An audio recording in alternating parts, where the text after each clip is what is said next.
আপনাদেরকে ইতিমধ্যে জানিয়ে দেওয়া হয়েছে মোল্লার কাজ শেষ, এখন সিন্নি শুধু পালা। আর এবার আমরা বলতে চাই, যদি সিন্নি খেতে হয় তাহলে মোল্লাকে চিনি সিন্নি খেতে হবে, মোল্লা বাদ দিয়ে আর কাউকে সিন্নি খেতে দেওয়া হবে না। কেন জুলাই সনদে মাদ্রাসার শিক্ষক ছাত্র আলেমদেরকে স্থান দেওয়া হলো না? যেই স্বৈরাচারী শাসক যত বড়, তার পতন হয় তত বড়। আমাদেরকে যেমন খুশি পিটাবেন, সেই দিন শেষ। এবার ফুটবলের পালা না, এবার আলেমরা প্লেয়ারের দায়িত্ব নিয়ে বাংলাদেশের জনগণকে সাথে নিয়ে আমরা গোলপোস্টের কাছে গিয়েছি। এবার গোল করি, বাংলাদেশের মানুষের বিজয় তাদের হাতে আমরা তুলে দেব। মনে রাখবেন, আল্লাহ যাকে উপরে তুলবেন, পৃথিবীর সব মানুষ মিলে যদি চেষ্টা করে তাকে নিচে নামাতে পারবে না। যার ওসিলায় সিন্নি খাইলি মোল্লা চিনলি না। আগামী দিনে পার্লামেন্ট হবে, আগামী দিনের মন্ত্রিসভা হবে, কিছু আলেম ওলামা দরবেশদেরকে হানাকা থেকে এনে ওখানে পাঠাতে পারি কিনা চিৎকার করে বলে দিতে চাই, আমরা ছিলাম, আমরা আছি, আমরাই থাকবো ইনশাআল্লাহ। আমাদের চরম প্রতিপক্ষ, এমনকি শেখ হাসিনা নিজেও 4 তারিখে যাদের নিয়ে বসেছিল তাদের কাছে শেষ কথা বলেছিল, অবস্থা ভালো না, আপনারাও একটু আল্লাহর কাছে দোয়া করেন। মনে আছে আপনাদের? সেদিন তিনিও কিন্তু আপনাদের রাস্তা ধরেছিলেন, শেষ পর্যন্ত তিনিও আপনাদের পথে হেঁটেছেন, কিন্তু যতক্ষণে হেঁটেছেন ততক্ষণে আল্লাহ তাআলা তার জন্য রাস্তা বন্ধ করে দিয়েছেন। সেই জন্য আমি প্রায়ই বলি, মানুষ আল্লাহর পথে আসে, আল্লাহর কথা স্মরণ করে, কিন্তু যতক্ষণে আসে ততক্ষণে হয়তো তার কপাল থেকে হেদায়েতের শেষ নিশানাটুকু আল্লাহ তাআলা তুলে নেন। আসতে তো হয়, ওই যে আমরা বলি না, সোজা তো হন, মরার পরে হন। তো মরার পরেই যদি হবেন তাহলে মরার আগে হন না কেন? দ্বিতীয় কথা হচ্ছে, সম্মানিত উলামায়ে কেরাম, মাদ্রাসার শিক্ষক, আমার প্রিয় ছাত্রবৃন্দ, আমাদের ভূমিকা যদি আলোচনা করি তাহলে আমাদেরকে এবার সিদ্ধান্ত নিতে হবে। সেদিন আমরা যাত্রাবাড়ি থেকে কি সিদ্ধান্ত নিয়ে বলেছিলাম এবার আমরা বাইতুল মোকাররমে যাব না গণভবনে যাব? ও, এটা আপনাদের বুঝতে অসুবিধা হচ্ছে। সেদিন কোথায় সিদ্ধান্ত নিয়েছিলাম যে আমরা জাতীয় মসজিদ বাইতুল মোকাররমে যাব না গণভবন দখলে যাব? আমি খুব কেন বুঝতে পারি না আমি যে আলেমগণ আমরা এখনও কেন এটা বুঝতে পারছি না, সেদিন যদি গণভবন টার্গেট করি তাহলে আজকে সেদিনকার খেলোয়াড় হিসাবে আমরা এখনও কেন গণভবন টার্গেট করব না? এখনও কেন জাতীয় সংসদ ভবন টার্গেট করব না? এখনও কেন বঙ্গভবন আমরা টার্গেট করব না?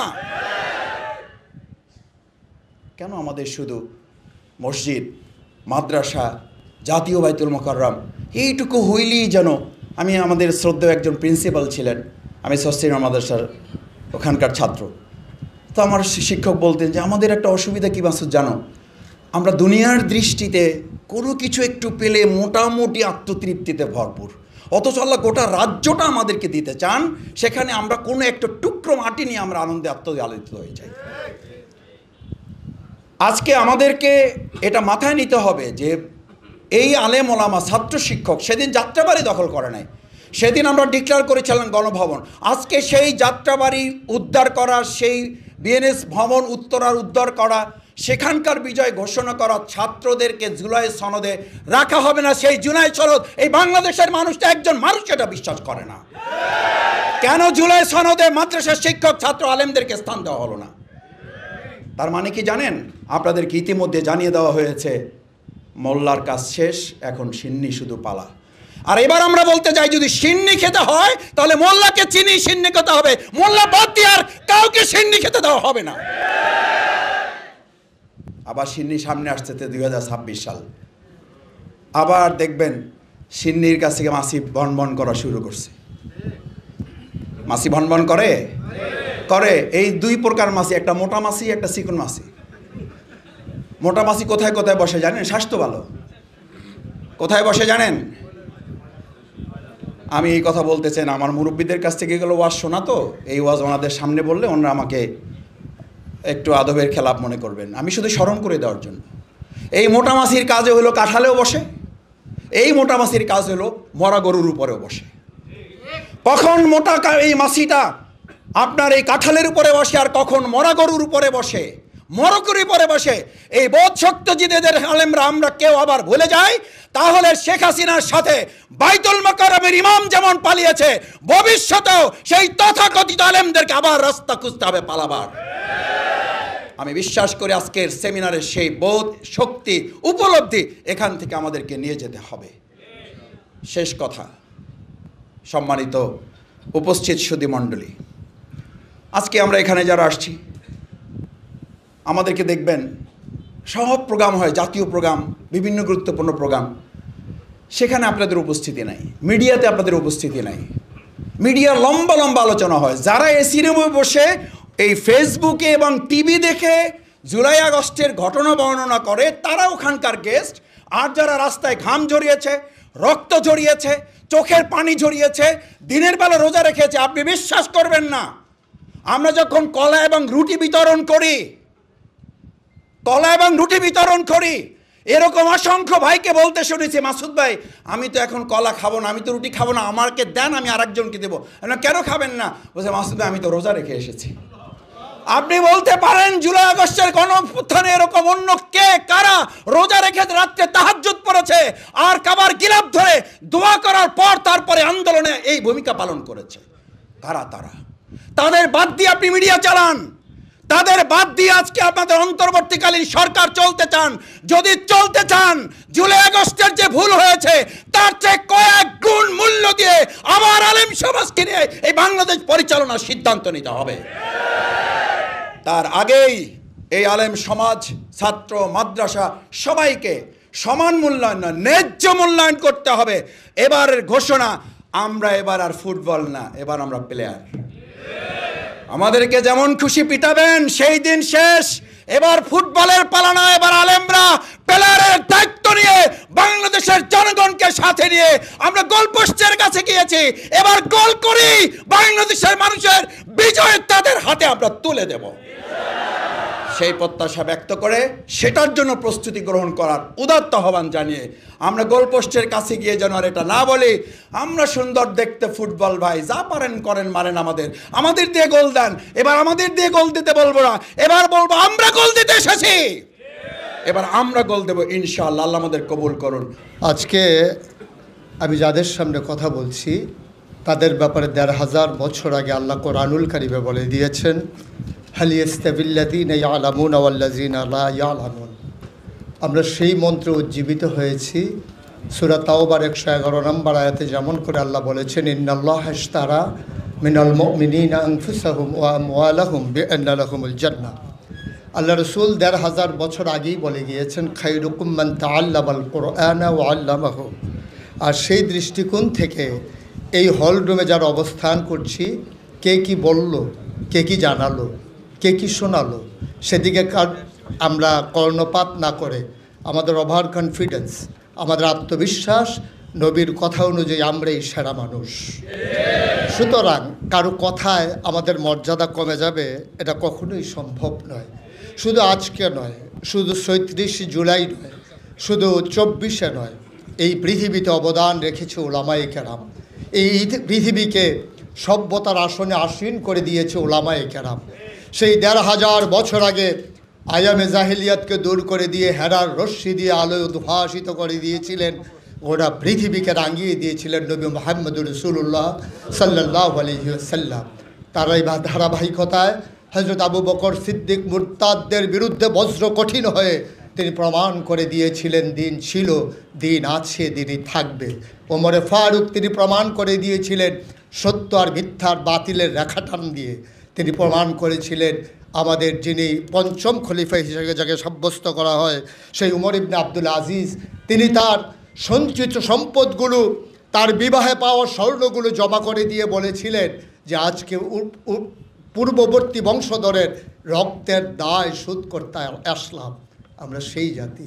সুতরাং বাংলাদেশ আমার প্রিয় মাতৃভূমি, আর এই মাতৃভূমির মাঝে কেউ জগদ্দল পাথরের মতো চেপে বসবে, আর আমরা যারা ৯২% লোক মুসলমানের প্রতিনিধিত্ব করি, আমরা চুপ মেরে বসে থাকব, এটা হবার নয়, হয় না ইনশাআল্লাহ।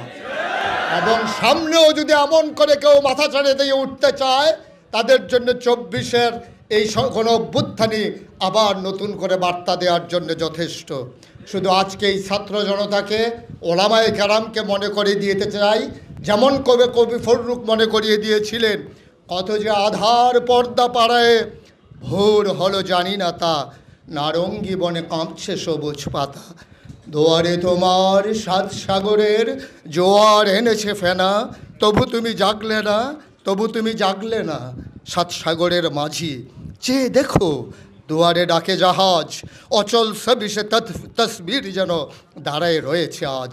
হালে পানি নাই, পাল তার উড়ে নাকো, হেনাবিক তুমি মিনতি আমার রাখো। আজকের এই হলরুম থেকে জানিয়ে দিতে চাই, অতীতে যেমন ছিলাম আজও যেমন আছি, ভবিষ্যতেও থাকবো অটল পাহাড়ের মতো। চিৎকার করে বলে দিতে চাই, আমরা ছিলাম, আমরা আছি, আমরাই থাকবো ইনশাআল্লাহ। সুযোগ সবসময় আসে না, সুযোগের জন্য বহু বছর অপেক্ষা করতে হয়। আমাদের দেশে স্বাধীনতার পর থেকে আমরা যে কনস্টিটিউশনাল কন্টিনিউটি, সাংবিধানিক ধারাবাহিকতা বারবার ব্যাহত হয়েছে। কোনো দল যদি একবার বসতে পারে, চলে বলে কৌশলে ক্ষমতার আসন ছাড়তে চায় না। ফলে 54 বছরে আমার এই দেশে গুড গভর্নেন্স, সুশাসন, রুল অফ ল, আইনের শাসন, একটা কল্যাণ রাষ্ট্র প্রতিষ্ঠার যা আমাদের লালিত স্বপ্ন, বারে বারে এটা ব্যাহত হয়েছে। এবং এই যে সুযোগ, বহুদিন পরে মানুষ তার পছন্দের প্রার্থীকে ভোট দেওয়ার একটা অবারিত সুযোগ আসছে। এবং আমরা যদি ঐক্যবদ্ধ না থাকি, কাছাকাছি না আসি, তাহলে আগামী দিনে মহাবিপর্যয়ের জন্য আমাদের তৈরি থাকতে হবে। এক হো মুসলিম हरम के पासबानी के लिए नाइल की साहिल से लेकर ताबखा के काशगर। চারিদিকে আমাদের শত্রু। এখন আলেম ওলামা হতে পারে, আমি এক মাদ্রাসার ছাত্র, আপনি আরেক মাদ্রাসার হতে পারে, আপনি এক পীর সাহেবের মুরিদ, আমি আরেক পীর সাহেবের হতে পারে, আপনি একটা পলিটিক্যাল প্ল্যাটফর্মের, আমি আরেকটা পলিটিক্যাল প্ল্যাটফর্মের, কিন্তু আমার এবং আপনার মধ্যে বিরাট মিল আছে, সাদৃশ্য আছে। আমার আল্লাহ আপনার আল্লাহ, আমার নবী আপনার নবী, আমার কিতাব আপনার কিতাব, আমার কেবলা আপনার কেবলা এক এবং অভিন্ন। মনে রাখবেন, আল্লাহ যাকে উপরে তুলবেন, পৃথিবীর সব মানুষ মিলে যদি চেষ্টা করে তাকে নিচে নামাতে পারবে না। আর আল্লাহ যাকে ফেলে দিবেন, পৃথিবীর সব মানুষ চেষ্টা করেও তাকে উপরে তুলতে পারবে না। লা ইয়ানফাউ ওয়া লা ইয়াদুররু, আল্লাহর ইচ্ছায় সফল হবে। অতএব আমাদের একটা লক্ষ্য আছে। আজকে আমি উপদেষ্টা, 22 জন উপদেষ্টার মধ্যে একজন মাদ্রাসার ছাত্র উপদেষ্টা। আমি আজীবন মাদ্রাসার ছাত্র। এমনকি আমি উপদেষ্টা, আমি একটা মাদ্রাসায় তিরমিজি শরীফ পড়াতাম, ইন্টারন্যাশনাল ইসলামিক ইউনিভার্সিটিতে আমি শিক্ষকতা করতাম। এবং তাকমিলে হাদিস 1975 ইংরেজিতে আমি বুখারী পড়ছি। 83 সনে MA পাস করে 2006 সালে PhD করছি চট্টগ্রাম বিশ্ববিদ্যালয় থেকে। তো এই যে উপদেষ্টা হওয়ার পরে গেছি, আমি আমার মাদ্রাসায় তিরমিজি আউয়ালের দরস দিয়েছি। এবারও কিতাবুল লেবাস ছাত্রদেরকে বলছি যে চলো তোমাদের একটু পড়াই। তো আমরা আজীবন মাদ্রাসার ছাত্র। আমাদেরকে বলে যে হুজুর মাথায় একটা ফু দেন, ফু দিই, ফু নিতে চায়, ভোট দিতে চায় না। 54 বছরের ইতিহাস, ভোটের কত % ভোট ইসলামপন্থীদের বাক্সে পড়েছে একটা তথ্য নেন তো। হতাশাব্যঞ্জক, হতাশাব্যঞ্জক। এগুলো বারবার আমরা নিজেরা একে অপরের বিরুদ্ধে লেগেছি। আমাদের শত্রু যারা, তারা ঐক্যবদ্ধ এবং অভিন্ন। আমরা যারা হামদিল, হামফিকির, হামমাশরাব, হামদামাক, আমাদের মধ্যে বিভাজন এবং আমাদেরকে আলাদা আলাদা করে ফেলার জন্য, ডিভাইড অ্যান্ড রুল করার জন্য শত্রুরা তৎপর। অতএব জুলাই বিপ্লবে যেভাবে মাদ্রাসার ছাত্র ওলামায়ে কেরামগণ ঐক্যবদ্ধভাবে এগিয়ে এসেছেন, আগামী দিনেও অভ্যুত্থান শেষ নয়, বারে বারে অভ্যুত্থান করতে হবে, শেষ নয়। যতদিন আমাদের অভিষ্ট লক্ষ্যে আমরা পৌঁছতে পারি নাই, ততদিন আসুন না মানুষকে ভালোবাসি, মানুষকে ভালোবাসি। আল্লাহ তাআলা আমাদের সবাইকে আমাদের অন্তর বড় করার বৃহত্তর পরিসরে আমরা যে আদর্শ লালন করি, সে আদর্শের অনুবর্তী হয়ে আমরা একটা কল্যাণ রাষ্ট্র, একটা ওয়েলফেয়ার স্টেট আমরা প্রতিষ্ঠা করতে পারবো। এটা হবে দুর্নীতিমুক্ত, এটা হবে বৈষম্যমুক্ত। আগামী দিনে পার্লামেন্ট হবে, আগামী দিনের মন্ত্রিসভা হবে। কিছু আলেম ওলামা দরবেশদেরকে খানাকা থেকে এনে ওখানে পাঠাতে পারি কিনা, তাহলে নতুন ইতিহাস তৈরি হবে। জাতির বিরাট প্রত্যাশা আলেম এবং মাদ্রাসার ছাত্রদের কাছে। আমি আশা করব আপনারা এই প্রত্যাশা পূরণে এগিয়ে আসবেন। পৃথিবীতে গণ অভ্যুত্থান, গণবিপ্লব অনেক কিছু হয়েছে, কিন্তু হাসিনার মতো তল্পা সহকারে মামু বাড়ি, শ্বশুর বাড়ি, নিজের বাড়ি গেছে, এরকম ইতিহাস পৃথিবীতে 1000 বছরের মধ্যে দ্বিতীয় আরেকটা নাই। তাহলে যেই স্বৈরাচারী শাসক যত বড়, তার পতন হয় তত বড়। দুই কথার এক কথা শেষ। আর এক কথা হলো, যার ওসিলায় সিন্নি খাইলি মোল্লা চিনলি না। এখন নতুন নতুন বিপ্লবীদেরকে দেখা যায় কই মাছের মতো উজাইতেছে। এদেশের সকল বিপ্লবে এদেশের আলেম ওলামা, এদেশের মাদ্রাসার ছাত্ররা বুকের তপ্ত তাজা রক্ত ঢেলে দিয়ে আন্দোলন করেছে। যাদের জন্য ক্ষমতা পেয়েছো, যাদের জন্য পার্সেন্টেজ পাচ্ছ, যাদের জন্য এমপি, যাদের জন্য উপদেষ্টা হয়েছো, যাদের জন্য তোমরা নেতা হয়েছো, আজকে তাদেরকে তোমরা চিনো না, কাঠের চশমা পরেছো। তোমাদেরকে চুরি পড়ে এদেশ থেকে মামু বাড়ি, দিল্লি অথবা পিন্ডি চলে যাওয়া উচিত। এদেশের প্রত্যেকটা আন্দোলনে আলেমদের ভূমিকা ছিল, মাদ্রাসার ছাত্রদের ভূমিকা ছিল। আমরা তাদের মধ্যে কোনো বিভাজন সৃষ্টি করতে চাই না। আলেমরা ছিল, আলেমরা আছে, আলেমরা থাকবে। তাদের অবদানকে কেউ অস্বীকার করতে পারবে না। যারা অস্বীকার করবে ওরা মামু বাড়ি চলে যাবে, আমরা আমাদের বাপদাদার বাড়ি ইনশাআল্লাহ বাংলাদেশেই থেকে যাব। আসসালামু আলাইকুম ওয়া রাহমাতুল্লাহি ওয়া বারাকাতুহু।